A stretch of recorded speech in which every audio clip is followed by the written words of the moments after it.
Hello, everybody, and welcome to Grateful Gratitude. It's another episode. My name is Kris. I'm here with LoLo and with Frito, and we've got a great topic we're going to talk about today, and it is a topic that I think is perfect for entering 2021. And what are we talking about today, LoLo?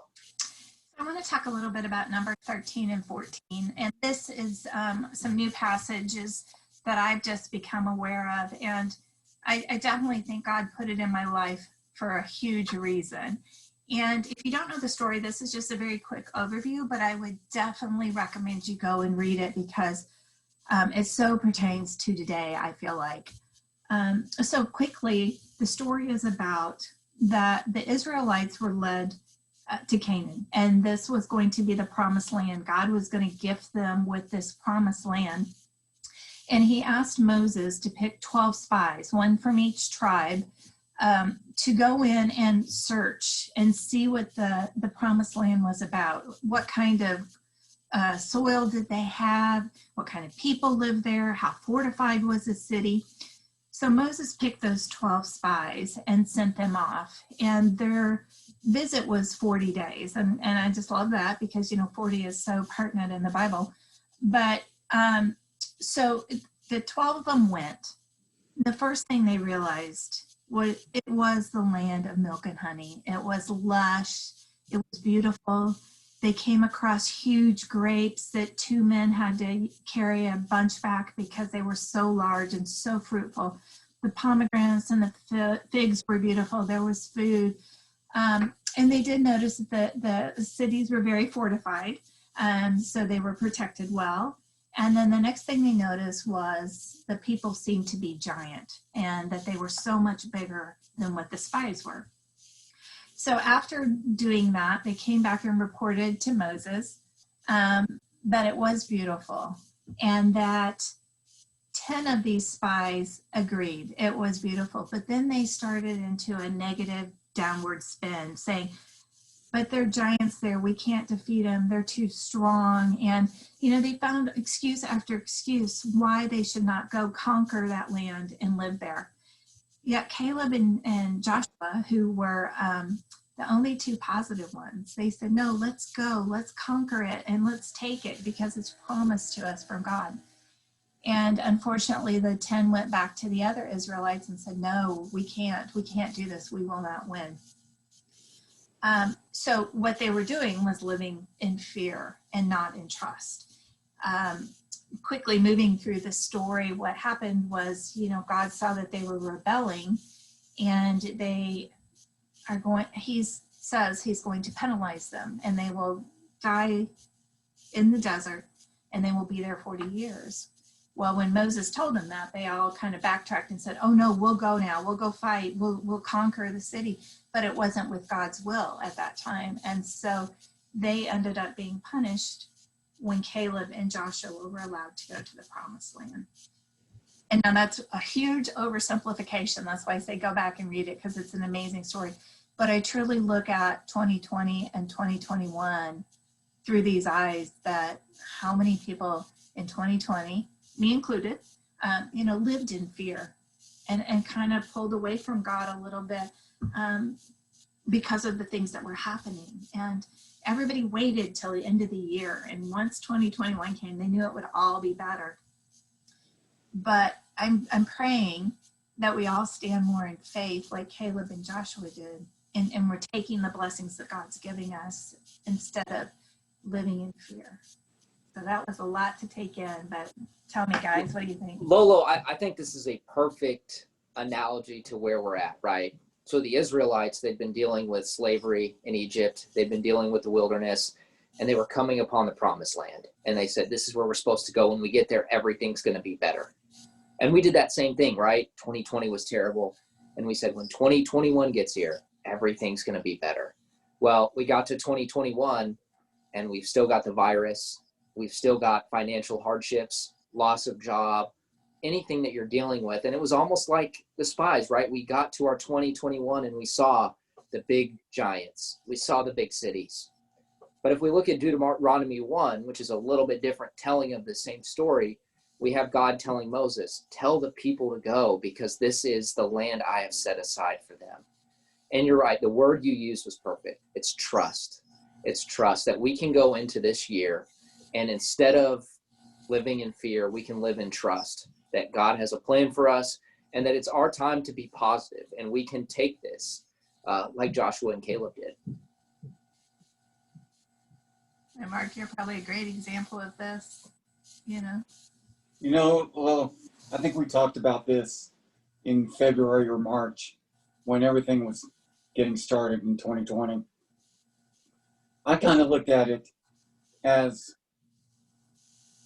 almost a reset button that God was giving us to have us reassess and figure out what our priorities are. And I didn't think it would get as bad as it has. But it just kind of tells me how much we do need to look within ourselves and look at our priorities and look at the way we've been living and what changes can we make. And I'm not talking about the illness. I'm not talking about physical conditions. I'm talking about the priorities that we put in our lives, and maybe those need to change. I definitely agree. And I do remember talking to you about that. We met at one point in person. It was August, and held a Grateful Gratitude meeting. And it was talking about healing and things like that.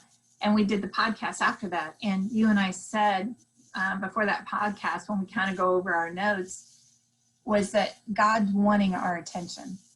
And it's not just our attention. He wants the whole world's attention. And he has a reason for us to be at home, to reflect, to grow stronger in our faith. And, plagues, pandemics are not new to the Bible. And I feel like I've come out of this walk stronger. There was a lot thrown at a lot of people. I mean, usually in 1 year, you may move houses, or you may lose a job, or someone in your family gets sick. But man, we had a lot thrown on us. And I've heard statistics, the huge numbers of people who have come to Christ during this time. And I think this was something that God wanted to happen. And when we look at anything in the Bible and we understand the walk, you think of something like Job went through, yet he came out better. I lost my biggest account this year. They froze their budget, so I had no income. My dad got sick, so I couldn't go out and be anywhere for fear of taking COVID to him. I will say my marriage got stronger, and Frito, you know how much I love Wes, but it even got stronger because he's home working. And when I think we look at our own personal lives and say the money didn't matter, obviously it didn't matter, and yet those budgets have become open again, and God's gifting me with orders and stuff, and it was a tough walk, guys, don't you think? But we came through it better, right? And I think too, it goes back to that word trust, right? I've told you, LoLo, obviously Frito, you know this, lost my job back in October, and I knew a lot of people who didn't have that trust. And even for me, I had my moments of doubt, and I'm so grateful that Frito and this opportunity came along. But I can only see now, looking back, that this was the right move for me. I was talking to Frito, one of our mutual friends, Nate, on the phone yesterday, and he asked me, how are things going? And I said, you know what? Losing the job was tough, and it took me a while to get over that. But now I get to have evenings with my wife and my kid at home, which was something I never got to do before this. And it may sound like it's not a big deal, but just being able to put my daughter to bed, 2 or 3 more times a week, being able to have dinner with my wife, it is just such a difference in my life. And it was something that only came through the difficulty of losing a job.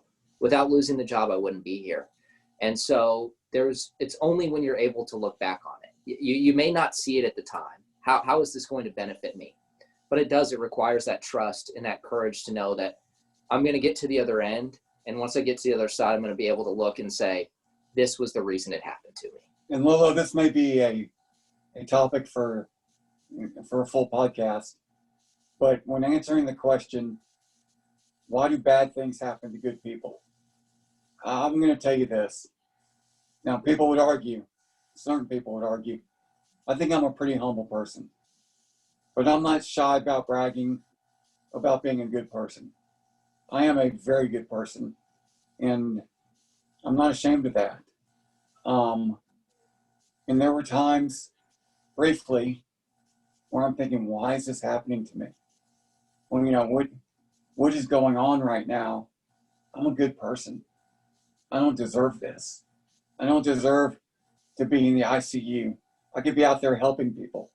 And that really honest was my thought. I mean, I literally, I'm a little bit embarrassed to say this, but I literally cried. I got to be real good friends with some of the nurses. And I explained to them that I'm a very fiercely independent person. I help others. And now I can't even move. So what's the message? And I think the message is that I'm going to come out stronger one way or another. And that's one of the reasons bad things happen to good people. I never and still haven't lost that faith that something good is going to come out of this. Somehow, some way, maybe not physically stronger, but I'm going to come out of this stronger. And another message I have is that even if you have that right attitude, there are going to be times when you question, why is something happening to me? And you just have to be able to have that faith and that true, honest belief that there's a reason and you're going to come out stronger and better. Yeah, when we wonder, that's when we need to hit our knees and say, God, I don't understand, and maybe I'm not supposed to, but I know it's good, and I know you're doing good through this. And honestly, that's how I stay in gratitude.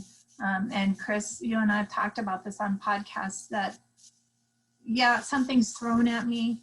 I'll have my breakdown, I'll have my cry, I'll have my why, but then I have to immediately go back and say, what are you showing me, God?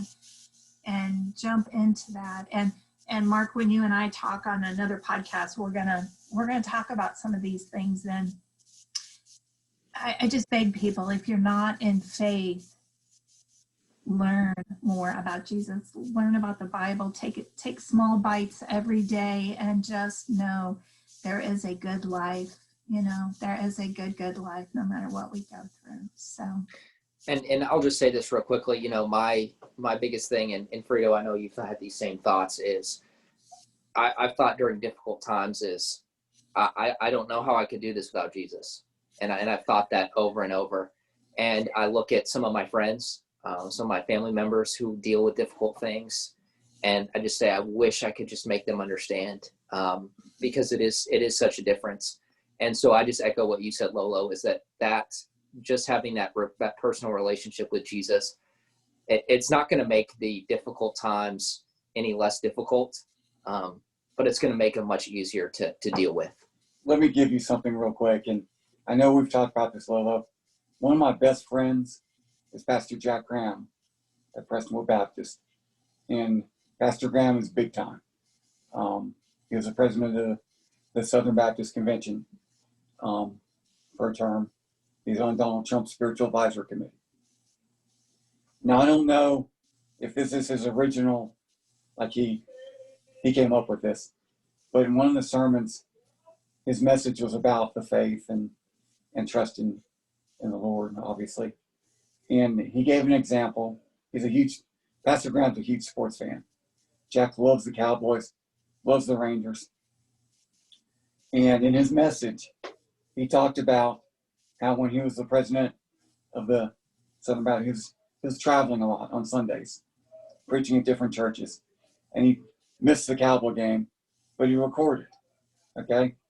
And whenever he got on a flight home, he tried to tell the flight attendant, hey, make sure that pilot doesn't give us the final score of the Cowboy game. And he said that didn't work all the time. A lot of times the pilot, wants to break the news. Hey, the Cowboys won 52-8 or whatever. Right. He said he would still go home and watch the game. And he said that it was so much easier when he knew the outcome of the game. When he knew the Cowboys were going to ultimately win the game, and Emmett fumbled the ball in the second quarter. He said it was so much easier for me to take that fumble. I wasn't as mad because I know the outcome. Yeah. I know in the end, my team's going to win. And he brought that up, and with faith that, hey, if we know the outcome, we can handle anything as long as the outcome's good. We win.